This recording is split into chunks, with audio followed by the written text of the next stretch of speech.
question of the day. Which statement is correct about the Financial Sector Legislative Reforms Commission, FSLRC? A.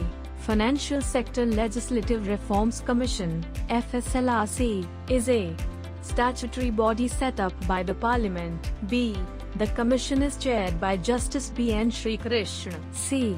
The Commission would streamline regulatory architecture of financial markets. D.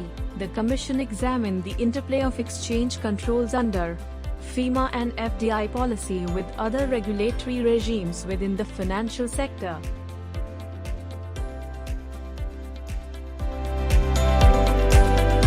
Drop your answers in the comment section below.